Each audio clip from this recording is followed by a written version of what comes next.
Fala galera! Bem-vindos ao Subjetivando, o primeiro podcast da Psicologia da Unigran. Eu sou a Gabi, como sempre, partiu terapia. E eu sou o Davi e a melhor terapia é nutrir a mente. Queria dizer pra vocês seguirem a gente nas nossas redes sociais, como sempre. Vai estar tudo no QR Code aqui na tela e bora pro vídeo.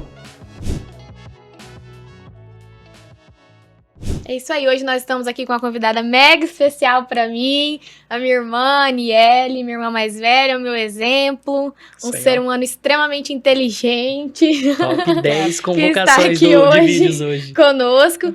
Então, Anne, se apresente, eu tenho intimidade, posso chamar de Anne. Vou chamar só Diga sobre a sua formação, ela é nutricionista, ela vai se apresentar agora pra nós. Olá, pessoal, boa noite. Boa noite. Quero agradecer, primeiramente, o convite por estar aqui com vocês. É uma honra poder retornar a esta casa, Unigran, que um dia foi um local de ensino para minha formação acadêmica. Então, meu nome é Aniele, eu sou nutricionista, me formei pela Unigran no ano de 2010. Atualmente, este ano eu completo 12 anos de formação acadêmica. Olha só. Graças a Deus, em todo esse percurso de vida acadêmica e de formação, eu nunca fiquei desempregada, então já saí da faculdade, trabalhando. Sempre trabalhei na área clínica, ambulatorial e hospitalar, tive a oportunidade também de ser docente aqui na instituição no período de 2013 a 2018, tanto na docência quanto na área de supervisão de estágio de clínica hospitalar, tá?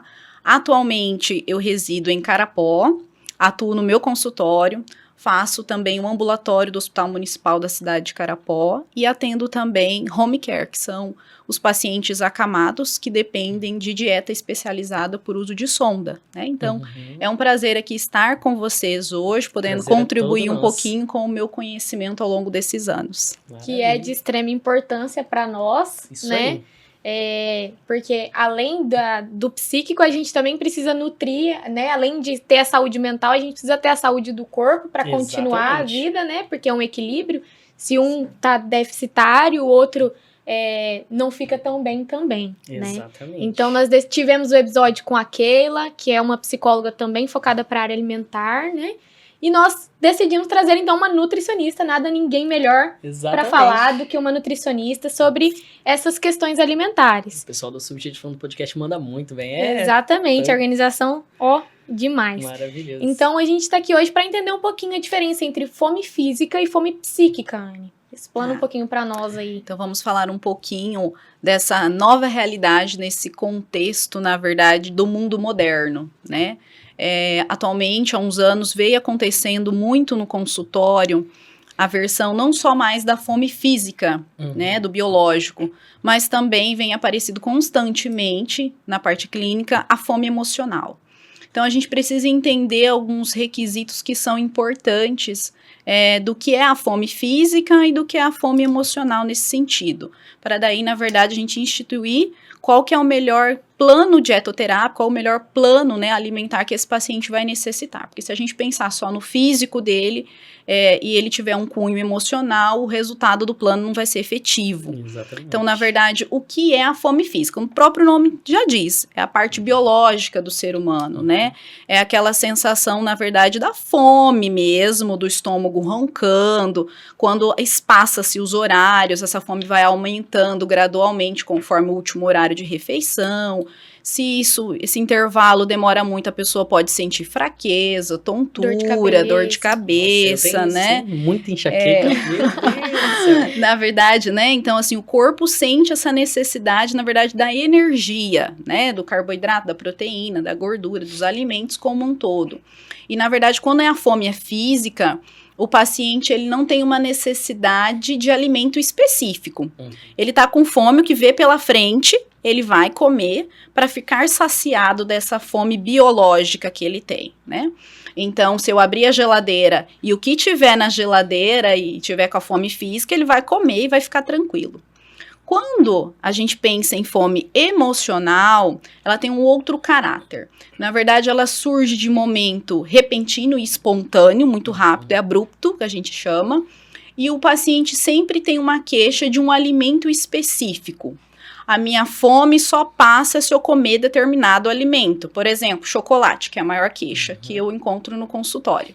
Então, eu preciso desse alimento, porque o que envolve nesse alimento não são questões físicas, mas são alimentos que vão agregar conforto, satisfação, prazer, euforia. É um alimento que vai ser reconfortante, né? E, na verdade, esse paciente ele tem uma necessidade extrema de comer, não só rapidamente, como em grandes quantidades. Então, para ele se sentir satisfeito. Só que qual que é o grande lance da questão? O paciente precisa daquele momento, mas depois dessa ingestão excessiva, vem o sentimento do quê? De culpa, de remorso, do porquê comeu tanto, né? Ao tal ponto que isso leve na verdade, ele se sente mal consigo mesmo quanto pessoa. Dele não conseguir, na verdade, não comer para viver, mas viver para comer. Então, o alimento, ele acaba sendo um refúgio por algum momento, mas não é um ato, na verdade, de transtorno alimentar. Isso é importante elencar. Fome emocional não é um transtorno alimentar, mas é um comer transtornado, que ele não consegue ter limites frente àquele alimento. E isso gera depois várias emoções que o paciente precisa, na verdade, trabalhar com isso, tá?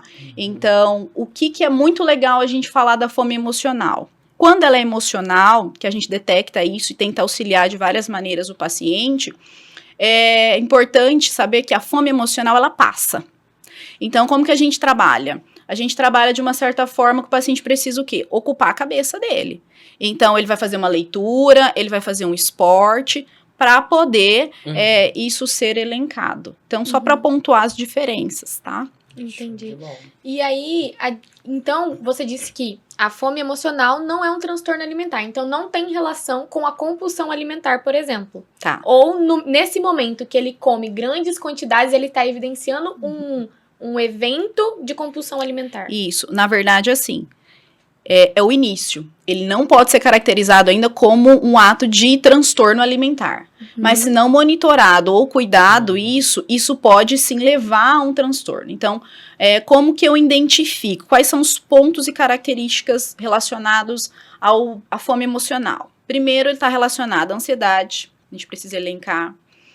Raiva, tristeza. Emoções. Né? Insônia também, que é muito comum, pessoas que dormem não só poucas horas, mas que dormem mal, né, durante as noites. Às vezes tem 8 horas de sono, mas acorda toda hora, não atinge as fases do sono.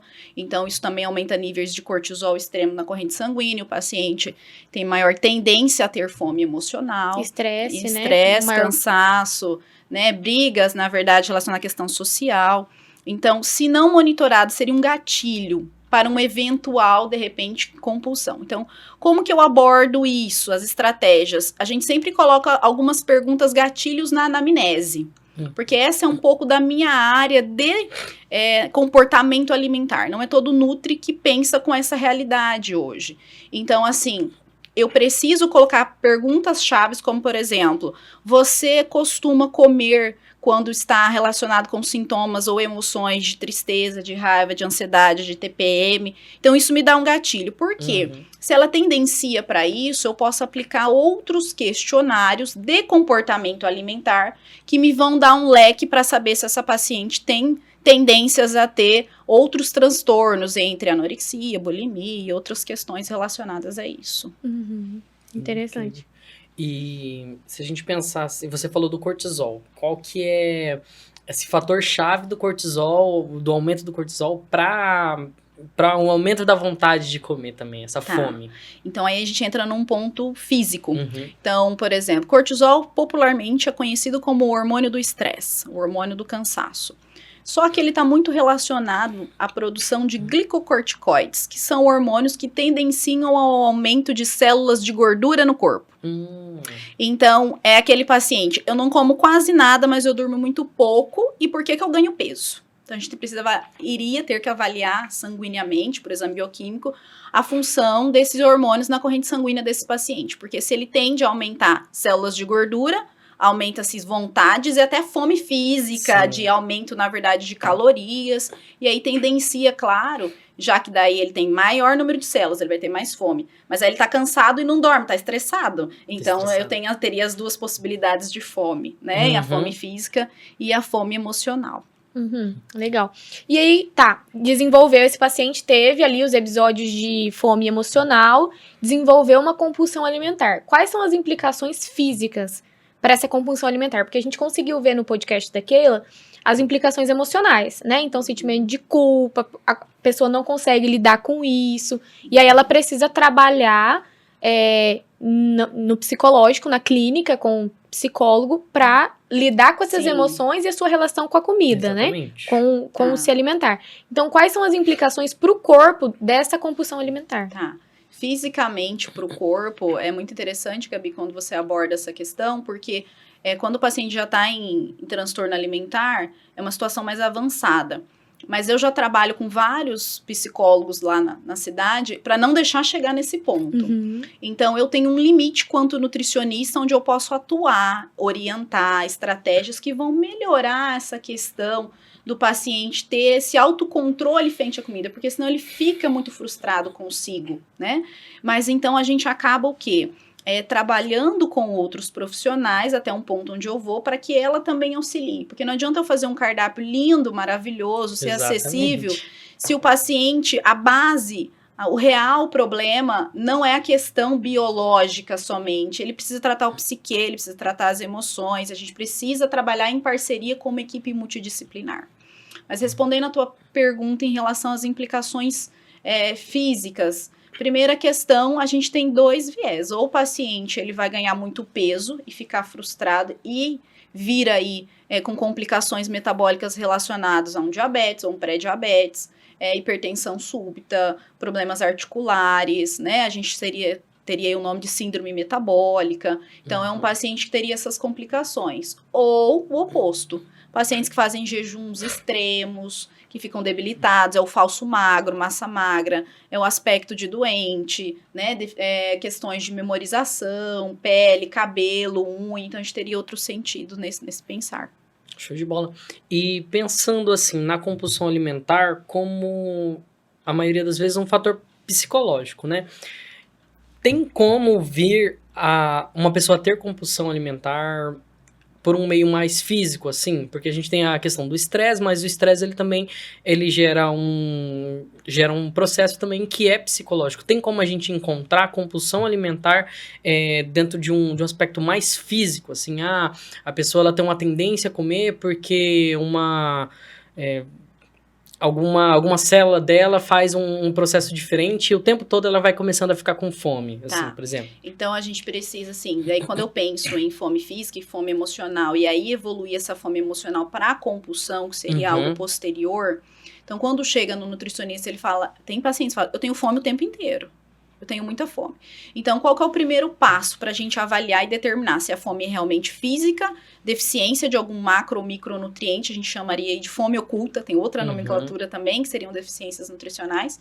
Então, eu preciso primeiro o quê? Ajustar a parte metabólica e física desse paciente. Que daí ela não estaria comendo, ela não estaria se nutrindo, estaria comendo, mas não se nutrindo. Exatamente, porque daí eu preciso do ato de nutrir. E às vezes, assim, o que acontece muito? O paciente restringe muito determinado alimento, então descompensa em outras áreas. Sim. Existe a proteína, o carboidrato, a gordura, as vitaminas e os minerais por algum motivo e cada coisa entra na sua realidade celular.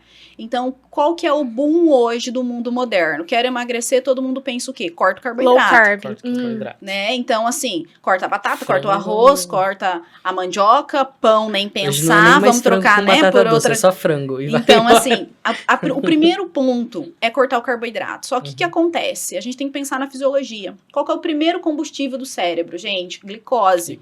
Carboidrato. Então, a gente tem que fazer escolhas melhores do carboidrato. Então, em vez da massa branca, a categoria integral, para poder melhor pico glicêmico, controle e tudo mais.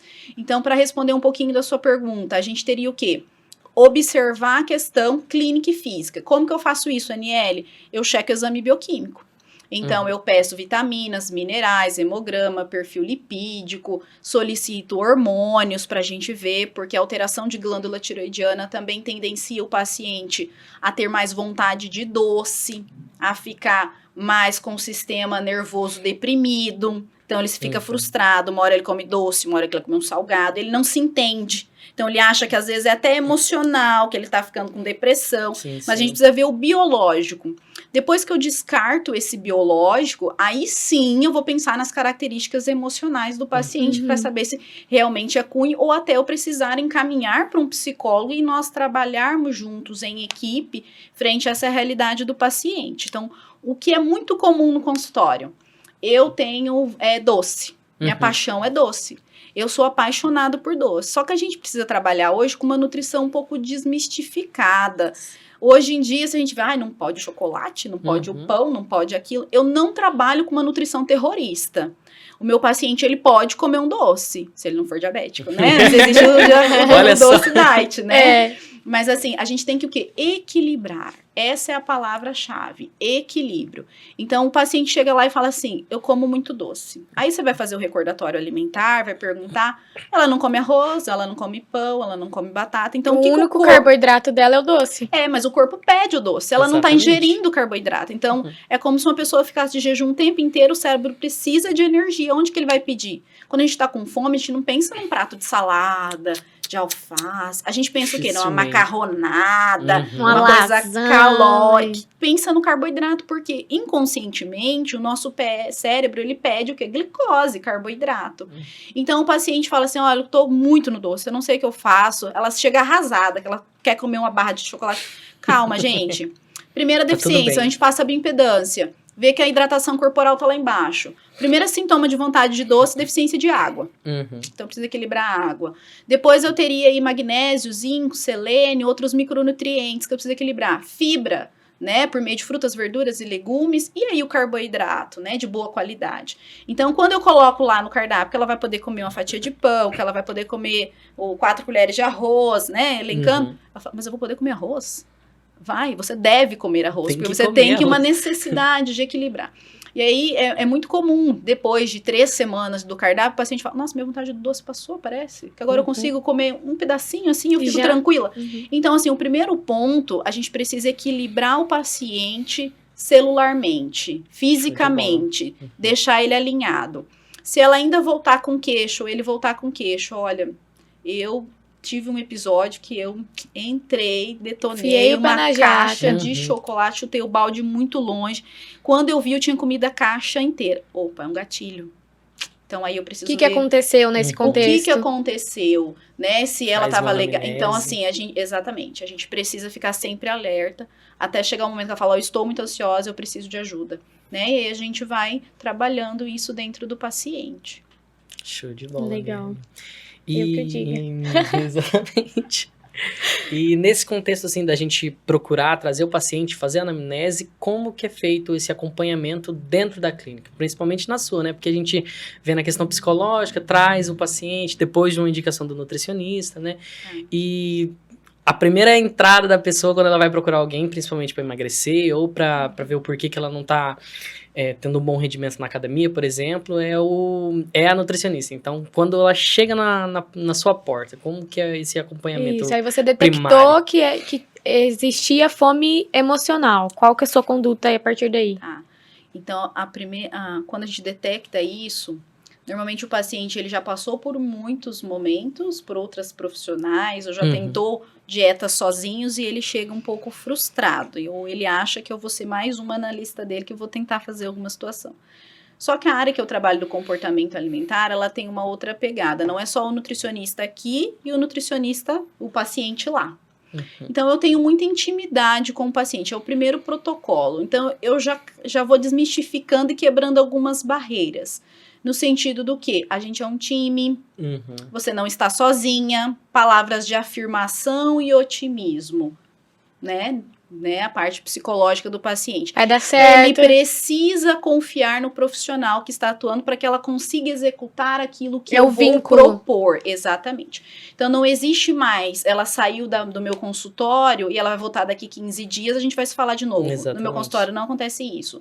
Então, é assim, ela vem, a gente conversa e eu falo claramente, olha, aqui no meu consultório vocês são um ser biopsicossocial. Vocês têm a parte biológica, sim, vocês não são só peso e balança, né? Que é o peso, ela tem que chegar a apresentar peso, só peso, né? Só peso. Então, ela já fica com aquilo, eu não consigo controlar com o alimento, eu tenho que reduzir o peso na balança, eu preciso emagrecer, eu tenho uma estética no mundo que me cobra, né? Então, eu sempre falo, peso sozinho não quer dizer nada, pessoal, tá? Então, claro que a gente quer metas e tudo mais, mas a gente vai trabalhar outras coisas. Social, por quê? Todo mundo vive em sociedade. Comer é um ato muito prazeroso. Nos muito reúne, nos agrega, né? Nos deixa íntimo. Você vai se reunir com seus amigos, você não vai... A primeira coisa que todo mundo pensa. O que a gente vai comer, o que a gente vai beber, o que você vai levar. Até o tereré a gente já fica pensando. Então, assim... Que tem a ver com, né? Os meus pacientes, eu falo, vocês não vão ficar numa caixinha de isolados.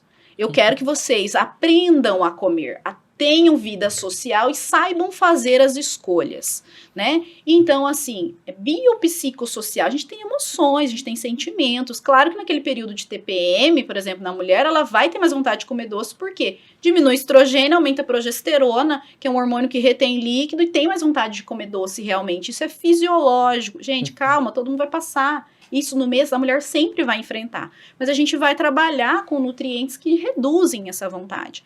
Então, o paciente precisa sentir que ele não está sozinho. Então, quando ele recebe o plano alimentar, a gente coloca essas estratégias. 2, 3 dias depois, eu sempre envio uma mensagem.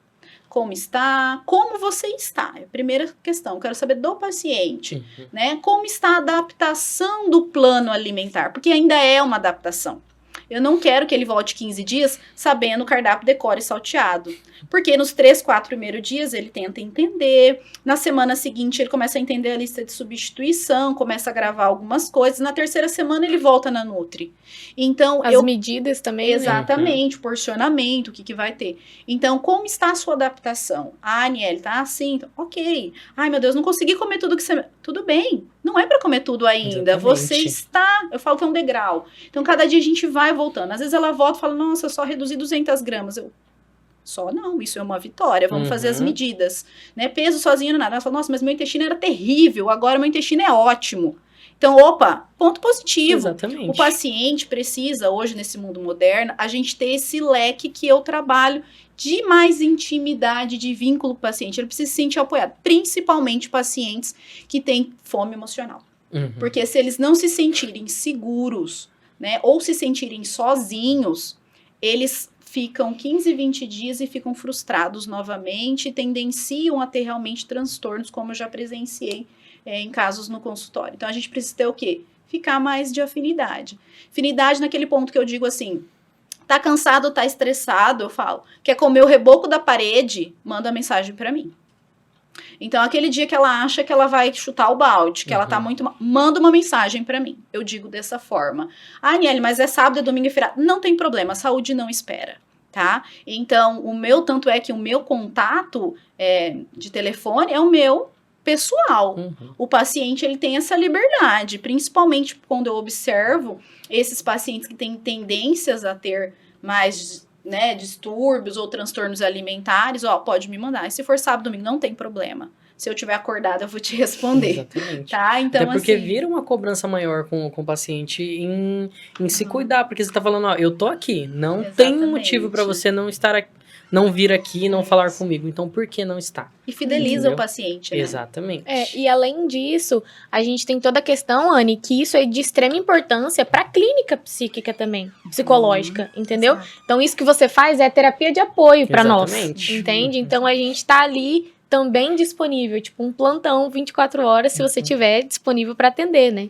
Exato. Então, é de extrema importância. E quando que você identifica que agora chegou o momento de você procurar a ajuda de um outro profissional, um psicólogo, por exemplo? Tá. na verdade, quando chega nesse estágio, você já tem um certo grau mais de intimidade com o paciente. Porque se eu falar isso no primeiro momento, tem muita resistência ainda, infelizmente. Que nem ele sabe, né? Nem o paciente sabe. Exatamente. Então, a gente já fez várias tentativas no sentido de estratégias alimentares do cardápio, de contato. Eles têm atividades de questionários para me responder e trazer. Tem pacientes que eu preciso, porque assim, é tudo muito individual, eu não posso colocar um protocolo para todos, idêntico, cada um tem as suas especificidades. Eu tenho pacientes que eu preciso pedir todos os dias foto do prato. Olha só. Tá? Então, desde o café da manhã, aí ele me manda a foto do almoço, do jantar, e aí eu falo se tá combinando, se tá certo os grupos alimentares, se o cardápio dele tá correto, se eu preciso, colocou muito arroz hoje, cuido do porcionamento, faltou um verde aí no prato, dicas assim sutis, mas que vão melhorar. Ele fala, não, beleza. E aí quando tá bonito, eu falo, nossa, legal, bonito, aí pergunto, posso postar, tá certo? Pode postar, pode me marcar, tá pago. Não tem problema. Então, assim, quando a gente vai tentando várias estratégias, chega um momento que ela não consegue atingir o meu plano alimentar, porque a gente tem uma forma de reconhecer. Você chega no consultório, vai fazendo um recordatório, vai perguntando, como é que tá a alimentação? Não, tá tudo bem. O que você tá comendo? O que você colocou no meu cardápio. Tá, eu sei o que eu coloquei no seu cardápio, mas eu quero saber se você sabe. Né, me conta. Não tô fazendo, eu tô desanimada. Então, assim, e aí a gente numa conversa, olha, o que você acha de passar uma visita com uma terapeuta, né, com um psicólogo para te ajudar, realmente, porque daí você consegue identificar uma intimidade, às vezes ela tá passando por uma situação ou com o filho, ou com o marido, ou no trabalho, ou com ela mesma, né, porque hoje no mundo moderno, como 80% dos casos são mulheres que eu atendo, eu sempre digo, vocês precisam ser mães, esposas, profissionais e ainda arrumar um tempo para cuidar de si. Então, numa conversa, a gente acaba encaminhando, algumas concordam, eu faço na verdade, um encaminhamento de cartinha para o psicólogo, referência, ou algum que ela queira procurar, né, então faz a cartinha, leva, e depois a gente vai acompanhando, e que já teve casos do paciente voltar, nossa, foi a melhor coisa que eu fiz, procurar realmente uma ajuda, e aí a gente começa a ver o quê? Que o resultado matemático daquilo que ela sempre quis, que foi baixar o peso na balança, ela consegue atingir. Exatamente. Porque aquilo que era de base foi tratado. Então, a consequência do peso foi sendo melhorado posteriormente. Acaba que o trabalho que é feito entre o psicólogo, entre o nutricionista também, ele tem essa grande importância para ajudar a pessoa num passo que ela ainda não está conseguindo dar, né? Então, ela tá tudo certo, a alimentação bonitinha, o plano nutricional lindo, a pessoa já tá naquele movimento, mas ainda tem aquela coisinha pequena, assim, que falta. E aí... Que, na verdade, é o gatilho que, às vezes, sabota ela mesma. O que eu acho interessante é que, na sociedade hoje, as coisas são muito rápidas. E esses dois processos são processos que não tem como ser rápido. O processo terapêutico da psicologia e o processo de emagrecimento, vamos usar assim, né? Exato. Da nutrição. Então, são dois processos que, diante da sociedade que nós temos hoje, que quer tudo pra ontem... Exato. Né? Não rola, não dá certo. Não. Porque são dois processos que demandam a atenção do paciente para isso, trabalho árduo para isso, para que ele possa continuar, para que ele possa atingir aquele objetivo, lidar com a dor dele, lidar com esse processo. Porque, gente, o gostoso é chegar em casa, se jogar no sofá e pegar uma baciada de pipoca. Não, você vai se trocar e vai pra academia. Então, é uma mudança de hábito, uma mudança de pensamento e mudar. É um processo. Exatamente. E, na verdade, isso é, na verdade, colocado para o paciente, que não vai ser algo imediatista. E a gente constrói hábitos alimentares, construir isso é um processo. Por isso eu falei que é uma escada e a gente vai subir degraus. Então, não é do dia para a noite, realmente. É uma reeducação, né? Se eu coloco assim, olha, você vai perder 2 quilos por mês. Nossa, só 2 quilos por mês? Mas eu já queria perder 5, porque eu preciso entrar num vestido, né? Então, assim... Eu também. Mas o que a gente tá, na verdade... colocando em questão é a condição clínica de saúde do paciente. Então, eu preciso, na verdade, desenvolver novos hábitos. Até eu falo assim, vocês vão ficar no momento da vida de vocês, eu falo para os pacientes, no piloto automático. Que a fruta das 9 fala, nossa, eu já comia banana, não preciso nem ficar mais olhando que eu precisava comer banana, meu cérebro já diz. Nossa, eu fui num buffet, eu servi arroz, feijão, carne, peguei 2 tipos de salada, sem mistério. Então, a gente não e pode o corpo mais também pede os horários, né? trabalhar exatamente com aquela nutrição terrorista. Não, isso não pode. Hoje tem muita área do mindful, né? Que é o comer com prazer, com satisfação, com equilíbrio. Então, a gente não precisa fazer mais terrorismo. Nossa, você comeu uma fatia de bolo recheado, chutou o balde. Não é assim. Se isso for calculado, equilibrado, se você come fruta, verdura, faz exercício, come de maneira equilibrada, não é um pedaço de bolo que vai, na verdade, te frustrar. Então, pacientes que são muito, assim, com fome emocional, eles tendenciam muito pro doce ou pro fast food. Então, a pessoa não sabe comer um pedaço de pizza, ela tem que comer a pizza inteira, né? Então, a gente tem que o quê? Se eu tirar isso da vida dela por um momento súbito, ela aguenta 15 dias. Depois ela quer esganar o pescoço, né? Não, então, além de a recaída ser muito pior, exatamente, né? Quando a gente fala de prevenção de recaída na clínica, também entra isso. Até porque o proibido é mais gostoso. Exato. Então, a recaída é muito maior. Exato. É muito Então, pior se a gente não se prepara para isso. Né? Se a gente não se prepara, na TCC a gente tem a prevenção de recaída, que é trabalhar a autonomia do paciente. Então, o paciente, assim como no plano nutricional vai aprendendo a comer, ele vai aprendendo na terapia a lidar com as emoções ao longo do dia, né? Ao longo da vida dele. Então, acontece que no final ele já sabe lidar. Verdadeiro. E se ele recai nesse processo, a gente também precisa estar ali de apoio para dizer, não, vamos recomeçar, é importante, vai dar tudo certo. E aí, quando a gente vai fazer o processo de alta, a gente fica tão íntimo, o processo de alta, porque eu falo, vocês não vão ser meus filhos sempre, eu quero que vocês aprendam, construam e vão ficando, né, com autonomia. Então, eu começo o processo, daqui 30 dias você volta, daqui 40 dias, 60 dias, 3 meses, 6 meses, aí eles ficam super inseguros. Nossa, né, daqui 30 dias vai demorar muito. Exatamente. Mas você é capaz. E você tem o meu contato. Se você precisar, você vai me mandar mensagem. Então, quando a gente vê que o paciente fala, nossa, eu realmente conseguiu.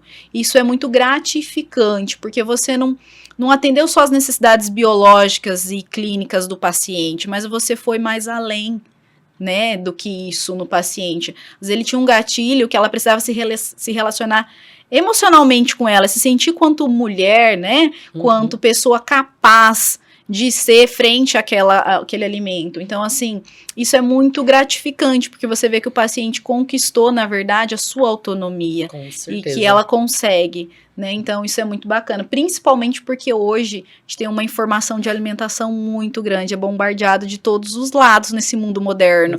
Você vai no restaurante, tem muitas coisas, você vai no supermercado, é tudo muito congelado, industrializado, né? Rico em sódio, em gordura e fritura. Fora as blogueiragens, né, Anne, também. Exatamente. Que como você disse, cada pessoa é única. E a gente não pode generalizar o que deu certo para uma blogueira, por exemplo, o que daria certo para um paciente diabético. Isso. Exatamente. E N possibilidades. Isso. Tudo que eu falei aqui, a gente pensa numa questão clínica de pacientes que não tem nenhuma doença, nenhuma patologia, né? Então, isso é importante explicar. É um paciente que tá lá para perca de peso, de repente não é hipertenso, não é diabético, não é renal, não tem nenhum comprometimento patológico aí, né? Então, tudo que eu falei quanto orientação nutricional, pensando num paciente sem doença. Exatamente. E eu acho muito bonita essa ligação que a gente faz da nutrição com a psicologia. Porque, igual você falou, é um processo, a pessoa aprende, ela vai tendo um autoconhecimento e eu sei que depois de um tempo fica quase automático o jeito que a própria pessoa monta a sua dieta, né? Fala, isso daqui eu posso trocar por isso, porque isso fica bom pra mim e tal. Vai passando o tempo e você vai aprendendo muito mais. E ter essa autonomia é algo que, tipo assim, numa visão psicológica é muito boa, né? Porque ao mesmo tempo que a pessoa aprende a lidar com a alimentação, ela já vai descartar um grande problema da vida. Porque a gente fica mal, a gente come. A gente fica feliz, a gente come. Então, se a gente... O alimento é o gatilho. Exatamente, se a gente aprende... E é o gatilho de muita gente. Eu acho que quase todo mundo vai atrás de alguma coisa. A gente tá o tempo inteiro se alimentando. Então, se a gente aprende a tomar conta dessa forma de se nutrir, eu acho que fica muito mais fácil da gente continuar a vida de uma maneira mais alegre, mais saudável, né? Porque o paciente, você fica menos susceptível, na verdade, a ter, assim, grandes excessos, né? Primeiro porque o teu biológico vai estar equilibrado. E aí o teu psíquico, né, vai estar legal, porque fala, poxa, eu tô conseguindo fazer. Os pacientes, eles chegam muito felizes quando falam assim, nossa, eu fui no restaurante, você acredita que eu não pedi pizza? Eu pedi um à la carte e era grelhado. Então, assim, você fala assim, nossa, pra ela foi muita evolução. Comer já é diferente. Então, foi uma escolha, né? Eu não pedi batata frita, eu pedi uma porção de filé, por exemplo. Então ela começa a falar assim, você acredita que eu consegui? Então eu falo assim, ótimo, excelente. Troca a quantidade pela qualidade, né? Isso é, na verdade, uma vitória para as pessoas que às vezes ficaram muito presas a esse perfil, ou do refrigerante que trocou por suco, que evoluiu para água.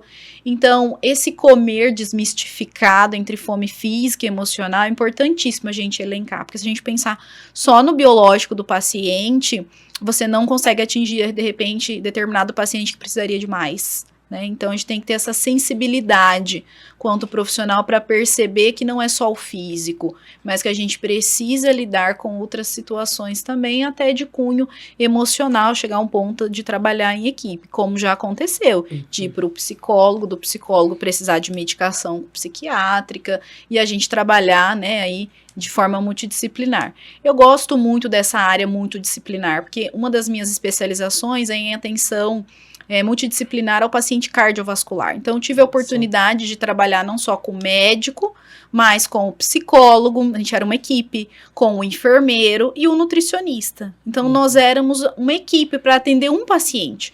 Então, ele passava pelo médico, ele passava pelo enfermeiro, ele passava pelo nutricionista e pelo psicólogo. E depois a gente fazia esse relato de caso para uma melhor conduta do paciente. Então, essa experiência me ajudou muito hoje a ser aquilo que eu aplico no consultório, porque daí você tem um pouquinho da visão de todos os profissionais para poder, na verdade, ajudar da melhor maneira o seu paciente, encaminhando nas suas diversas áreas. E é importante também a gente ter a consciência de que até que ponto eu vou, né? Exato. Por exemplo, na psicologia também. Seu limite. Cada um seu limite, cada profissão, né, é importante. E por isso você precisa delegar as funções respectivas a cada um. Então, eu não sou psicóloga, eu tenho um limite. Eu trabalho na área de comportamento alimentar, a gente estuda um pouquinho sobre nutrição e psiquiatria para atender essas características de transtornos alimentares, mas eu tenho um limite, né? Então, por exemplo, se eu tenho um paciente com distúrbio de imagem, como já aconteceu, muito comum adolescente ou jovem na primeira fase ali, ter o distúrbio de imagem. Eu tenho um peso, uma altura, mas eu me vejo diferente. Tem um questionário de silhuetas aplicado. Então, se eu detectei, mas quem vai dar o diagnóstico preciso é o médico, e eu preciso daí do quê? Do psicólogo. Então, eu tenho que saber onde é o meu limite. Anne, agora mudando um pouquinho o rumo do assunto, uma coisa que eu tenho muita curiosidade é a questão de avaliação para bariátrica, porque a gente conversou um pouquinho sobre isso no outro episódio, e eu queria saber, assim, até que ponto você acha não, né? Mas, assim, teve o processo de avaliação, o paciente insistiu, você quer fazer... Em que ponto, em que momento é o ponto de virada para uma bariátrica, por exemplo? E daí precisa da avaliação do psicólogo, né? Pra gente saber se esse paciente realmente é indicado, se não é, quais as implicações. Tá. Na verdade, assim, bariátrico. Hoje em dia tá mais fácil, na verdade, fazer bariátrico com plano de saúde, né? Tem o SUS também. Mas a gente tem alguns protocolos. O primeiro dele é o paciente ter obesidade mórbida ou obesidade grau 3, que a gente chama, com comorbidades crônicas de doenças associadas. Diabetes provocado pela obesidade, hipertensão provocada pela obesidade, o paciente que tem problema articular, né, tornozelo, coluna, morbidades de mobilidade, né, ou risco iminente de morte provocado pelo excesso de peso. Isso já seria um protocolo, né, para poder avaliar. E também pacientes que já ficaram por mais de um ano em tentativas de redução de peso. Então, ele já foi num colega nutricionista, ele já tentou dietas sozinhos e não deu certo. Então, ele seria uma possibilidade de bariátrica, mas ele precisa demonstrar desejo de querer fazer a bariátrica. Então, o protocolo que eu utilizo, se ele já é meu paciente de longa data, eu já vou ter o histórico de peso para poder elaborar um laudo e autorizar tanto para o médico, para o cirurgião, que na verdade precisa do laudo nutricional, e do psicológico, que precisa de acompanhamento. Eu tenho uma colega psicóloga, a gente acompanha junto, a gente pede no mínimo 3 meses de acompanhamento quando o paciente é novo. Então, já aconteceu de paciente chegar no consultório, eu vim aqui no consultório porque eu vou fazer bariátrica, eu só preciso do laudo. Eu não dou laudo, né? Então, eu preciso de acompanhamento para dizer por quê. Eu preciso demonstrar para o paciente como será o processo pós-cirúrgico. Exatamente. Então, às vezes, ele fica tão focado que ele quer perder peso, que ele precisa, rápido, deseja, né? e rápido esse peso, que, na verdade, o que ele esquece? Ele esquece que o perfil de comportamento alimentar vai mudar para o resto da vida. Ele vai precisar usar suplementação para todo sempre. Isso inclui tanto a aceitação do uso da suplementação, quanto questão monetária para comprar a suplementação. Não é barata. Né? E para bariátricos, mais ainda, pelo fato de que precisa ser uma categoria hidrolisada de alta absorção, porque dependendo da técnica cirúrgica, ele só vai absorver no duodeno. Não tem mais estômago, então já tem que ser de rápida captação para não ter deficiências nutricionais. Então eu preciso elencar... A mudança do hábito também, né? Mudança de hábito. Se ele é acostumado a comer um pratão de exercício. A capacidade normalmente no estômago é em torno de 50 a 70 ml, dá um copinho de café, né? A base da alimentação do bariátrico, ela inverte a pirâmide, ela não vai ser mais o carboidrato, ela vai ser a proteína. Então, o carboidrato só se couber. Ele vai começar primeiro pela carne, pelos legumes, por último, né, o carboidrato se couber, que normalmente é o que nunca cabe, né, então a gente precisa... Por isso que emagrece também tão rápido. Muito rápido, porque daí o déficit calórico é muito intenso. No primeiro mês de cirurgia, ele precisa perder 10% do peso pré-cirúrgico. Então, às vezes vai dar 20, 30 quilos no mês, dependendo da técnica, né. Hoje, claro que já mudou muito pela Sociedade Brasileira de Endocrinologia e Metabologia. Hoje, com 30 dias, o paciente já tem que estar comendo dieta geral, que a gente chama, que é o tradicional. Normal. Carne moída, o bife, legumes cozidos, né? Tradicionalmente. Antigamente, ele ficava de líquida aí por pelo menos 20 dias. Né? Então, o paciente tinha mais deficiências nutricionais. Hoje, os novos estudos abrangem que o quê? Com 30 dias já tem que estar comendo normal. Normalmente, com 7 dias de cirurgia, a gente já entra com suplementação, né? A gente já entra com as vitaminas, com os minerais, com o alimento hiperproteico, para poder suprir essas necessidades. Eu já tive pacientes que chegaram no consultório, que foram, por conta do convênio, não tiveram acompanhamento psicológico, e depois da cirurgia, já chegaram, falando, se soubesse que eu ia ter que comer assim o resto da minha vida, eu não teria feito a cirurgia. Né? Então, é muito importante esse acompanhamento prévio para explicar, olha, às vezes você não vai mais comer no prato grande de todo mundo, você vai comer no pratinho de sobremesa. Para você ter o visual de que aquela porção é grande, mas na verdade é pequena, porque é o que cabe no seu estômago. Mastigação, que a gente vai ter que trabalhar. Exercício físico tem que começar em 30 dias. Então, aquele paciente que foi sempre sedentário, que nunca fez, ele vai ter que fazer exercício físico com 30 dias. Tá? Então, é um novo estilo de vida. Então, impacta demais hoje, né, pacientes pré-bariátricos e pós-bariátricos, questão emocional. Principalmente porque questão de vida social, se a família não ajuda. Né? É questão hoje de muitos jovens de 20 a 25 anos, aumentou muito o leque de bariátrica. Moças jovens que não conseguem ter redução de peso, vai para bariátrica. E aí, recém-casadas querem ter filhos e bariátricas. Deficiências nutricionais imensas. Então, a gente precisa ter o quê? Eu tenho os jovens atualmente no consultório depressivas, porque os amigos estão bebendo, os amigos estão com vida social, e ela optou pela bariátrica pelo peso, só que não pode mais. Então, a gente precisa mudar primeiro aqui, eu falo, mentalmente, o paciente, para essa nova realidade de estilo de vida. E o psicólogo é importantíssimo frente a essa realidade, porque o Nutri sozinho não faz nada. A gente tem uma equipe que, claro, também precisa passar pelo psiquiatra, dependendo do caso, para ter essa aprovação. Certo é o protocolo, psiquiatra, nutricionista, eu, psicólogo, para trabalhar, e o cirurgião bariátrico junto, né, para a gente ter um resultado fidedigno. É um passo imenso para ser avaliado em 1 a 2 horas, né? Sim, com certeza. Então, assim, eu tenho pacientes de longa data que chegou o momento da bariátrica, ficaram comigo 1 ano, falando, Aniele, eu acho que agora eu tô preparada para a bariátrica. Então, a gente trabalhou que ainda até a bariátrica, 2, 3 meses, seu cardápio vai ser assim, o processo de evolução de dieta é assim. Então, ela já, na verdade, ela construiu durante 1 ano novas atitudes, porque hábito alimentar não é do dia para noite, gente. Construir uma nova realidade é automático. Às vezes, se a gente não cuidar, que a gente tem que comer pelo menos 3 frutas por dia, a gente não come. Não come. Né? Não então, come, a gente precisa... recomendação mínima, quem fica fora de casa, né? O dia todo aí. Então, é uma nova realidade, né? E se não cuidado, realmente é muito comum pacientes bariátricos tendenciar para o alcoolismo. né? Então, eles não conseguem ingerir a quantidade sólida de alimento, não podem mais o carboidrato, então a bebida alcoólica substituiria esse carboidrato de necessidade mental. Nossa. Então, é muito comum nos novos estudos, pacientes bariátricos tendenciar para o alcoolismo. Então, a gente tem que tomar bastante cuidado quando a gente vai dar um laudo para um paciente autorizando ele para bariátrica. A gente precisa conhecer esse perfil do paciente e a família, todo um processo, né, de toda a avaliação. realidade. Então, eu sempre chamo, quando eu vou acompanhar, falar, hoje você vai trazer a sua mãe. Na próxima consulta, você vai trazer o seu pai, ou pode vir os dois juntos. Na próxima consulta, seu marido. Se tem filhos, adolescentes ou já adultos, vai trazer também. Por quê? Porque eu vou trabalhando com a família para saber como vai mudar esse comportamento dessa pessoa que será operada, exato, né? Porque então, se a família... é um contexto, né? Então, senão ela vai ficar sozinha na marmitinha dela, ela vai ficar cansada, porque todo dia ela tem que fazer a comida dela e a comida da família, né? Você aguenta 15, 20 dias, mas o resto da vida já vai ficando mais complicado. Então, a família precisa entender essa nova realidade que todo mundo vai passar. Legal, interessantíssimo. E pensando assim, nesse trabalho com o bariátrico, tem algum momento, por exemplo, chegou alguém para fazer uma avaliação com você, quero meu laudo. Tá, chegou lá, avaliações de 3 meses a gente faz um acompanhamento, tal, bonitinho, e durante esse acompanhamento a pessoa olha e fala, não, peraí, tem outra maneira Você já teve casos assim? Já.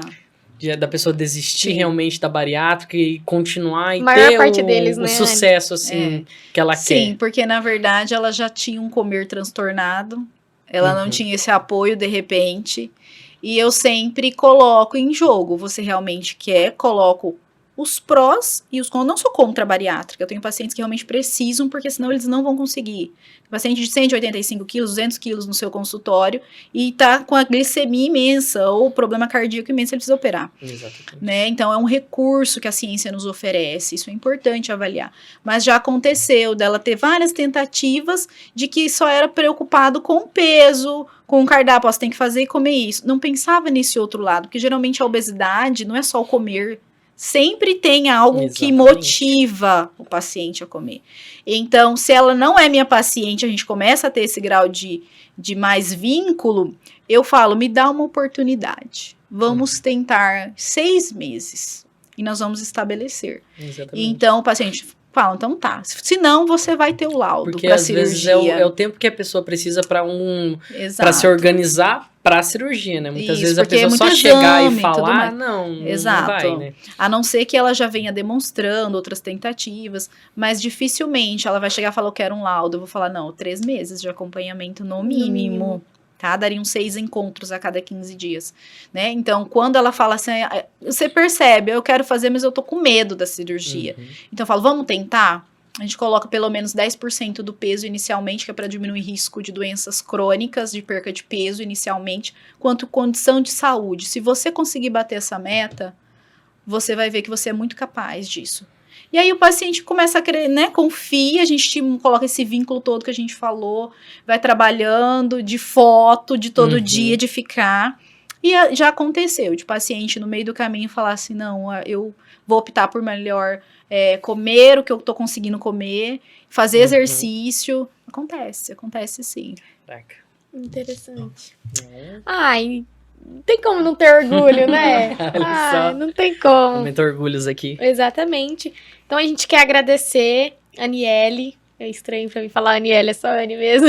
Eu falo, Aniele, a gente quer agradecer você. Queremos agradecer a sua presença, obrigado pelo seu sim, por estar aqui conosco, compartilhando todo o seu conhecimento, todas as suas experiências, que é uma experiência vasta, que a gente conheceu de vários exemplos. Maravilhoso. Então, muito obrigada por estar aqui, pela sua presença. Eu que agradeço. Esperamos ter outras vezes também. Com certeza. Quem sabe aí trazer a psicóloga e a Nutri daí no próximo, né? E uma outra oportunidade para as duas irem trabalhando juntas também durante o podcast. Eu que agradeço, pessoal, a oportunidade, é sempre um prazer poder retornar essa casa que um dia me construiu, eu falo, né? Falo bastante, essa habilidade de fala, graças a Deus, né? Mal de professor, né? De família. É mal de família isso daí. Mas eu agradeço poder compartilhar um pouquinho daquilo que eu vivencio quanto prática clínica, científica, dentro do meu consultório, do meu âmbito de trabalho. Quero agradecer vocês por abrir esse espaço e a gente falar um pouquinho a respeito do amor pela nutrição, da forma com a qual eu trabalho, mas com muita ciência, eu digo, né? Você ter muita ciência, conhecimento técnico, científico para isso e saber transportar e transferir isso aos seus pacientes de uma maneira que eles entendam e compreendam, né? Então, a gente não pode achar o achismo, a gente tem que falar com precisão, com firmeza, com postura técnica, científica e muita ética dentro do consultório, né? Então, muito obrigada por poder estar com vocês aqui hoje. Agradeço novamente o convite. Isso aí, muito obrigado a você. E agora... Nós queremos agradecer também a Unigran, que nos cedeu esse espaço, Publicidade e Propaganda, o Paulão, que tá ali, nos ajudando sempre. E é isso aí, final, pergunta surpresa, estamos aí, temos sempre, da Visão vai fazer. Hoje ela falou pra eu fazer, surpresa. Porque ela é minha irmã, não posso ficar assim. Eu já sei, daí não vai ser surpresa. Exatamente. A pergunta relâmpago de hoje. Qual foi o caso clínico que mais te deu trabalho em um processo de emagrecimento, mas que no final teve um resultado surpreendente? E qual foi a maior dificuldade encontrada nesse caso? Tá, 12 anos Difícil, de profissão. 12 anos de profissão. Eu tenho, vamos pensar em consultório clínico, pensando nessa realidade de hoje do tema, fome física e fome emocional. Porque daí se você for complexidade, seria um paciente muito persistente, que normalmente os meus pacientes, 80% são sexo feminino e 20% masculino. Então, vou abordar um do sexo masculino. Um paciente que me deu muito orgulho.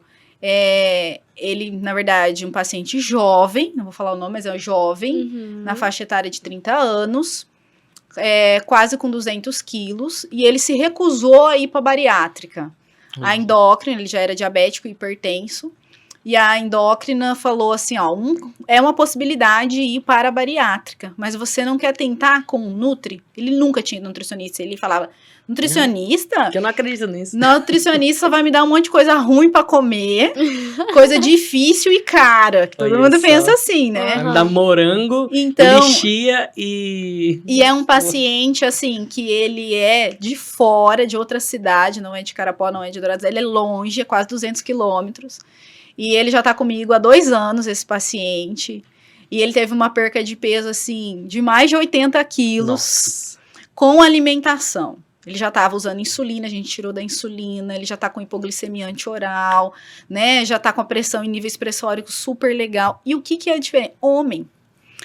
Normalmente, homem, para ser persistente, eles vão num período, depois eles não... Ainda mais de outra cidade. E eu tive que estabelecer esse vínculo, na verdade, desmistificar, desconstruir a visão da Nutri, que ele tinha de imagem de nutricionista, e a gente começar do zero, né, e perder peso. Então, a gente teve que mudar não só ele, mas a esposa, porque a esposa fazia comida, e a endócrina me ligou e falou assim, Aniele, você vai ter que trabalhar a esposa, senão ele não vai conseguir. Tá? Então, chamei no consultório. Hoje, ela também é minha paciente junto, né? Um casal jovem. E aí, a gente teve que trabalhar desde supermercado. Checklist de supermercado, tempero que podia comprar, arroz que podia comprar. Como era de outra cidade, ela ia no mercado, tirava foto, falava assim, esse macarrão ele pode, né? Esse adoçante, porque é diabético, qual que eu uso? É o stevia, sucralose, qual que é? Então, tirava foto, a gente foi desenvolvendo isso e foi construindo. Ele tirava foto do prato, falava, hoje eu comi uma bacia de alface, assim, legal, continua. Então, foi evoluindo, a gente teve que ir construindo o perfil da casa. Então, hoje, a gente colhe, assim, um fruto muito grande, que foi um dos pacientes de maior peso que eu tive no consultório, que ele não quis bariátrica, tinha esse cunho de resistência do profissional nutricionista, porque ele até me olhava meio de lado, né? Mas assim, a gente... Pequenininha desse tamanho. Desse tamanho, e ele enorme, a altura, né, muito grande, eu até falava, me ajuda aí pra te medir aí. Então, assim, a gente construiu, hoje ele fala assim, se ele atrasa, é cada 15 dias no consultório, porque a gente está em processo. Ele é 2 anos meu paciente, e a gente construiu, e ele fala assim, que foi a melhor coisa ele não ter ido para a bariátrica, porque agora os níveis glicêmicos estão bons, a pressão já está dando tchau para hipertensão, então a gente teve que construir um novo conceito, né, de saúde para a vida desse paciente. Então, eu falo que ele falou que ele ficou livre de um risco de derrame ou de infarto, que foi o que, na verdade, a endócrina falou, ou você muda teu estilo de vida, ou você vai morrer trabalhando na frente do computador. Exatamente. Então, assim, porque era extremamente sedentário, né? A profissão dele é ficar na frente do computador. Então, esse foi um desafio muito grande. E que, normalmente, as mulheres, você tem mais intimidade, elas conversam, elas contam. E o homem, não, ele é mais recuado. E sendo de outra cidade, foi, na verdade, tive que, na verdade, me desdobrar. Mesmo dessa foto. Porque quando eu mudei para Carapó, a primeira coisa que Nutri gosta de fazer, ir no supermercado. Para poder, o quê? Conhecer todos os produtos que tinham no supermercado. Quando o paciente é de outra cidade, eu falo, vai lá no mercado, pode tirar foto do pão. Tira foto do pão e me manda foto do rótulo que eu vou falar, quantas fatias você vai comer, qual que você pode, né, principalmente no caso do diabético. Então, foi, assim, muito bacana, eu amo a minha profissão, sou extremamente apaixonada, tenho certeza que foi a profissão que eu sempre escolhi e que eu acertei, porque eu exerço com amor, com dedicação, com ética, disciplina, conhecimento técnico e científico. E é isso, pessoal. Maravilhoso. Maravilhoso. Obrigada, irmã. Volte sempre. E se apresenta também, fala onde a gente pode te encontrar, redes sociais. No Instagram, isso. Aniele Cavalcante _Nutri, tá?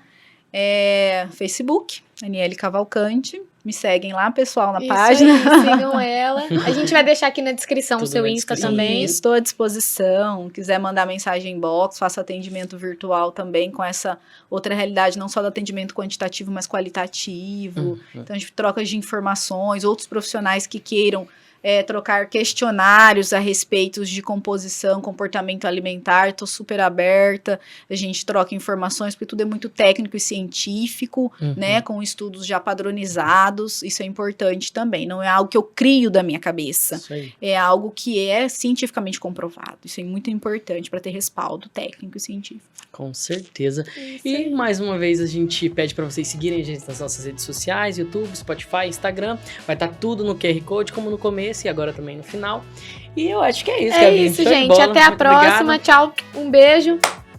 Fechou. Fechou.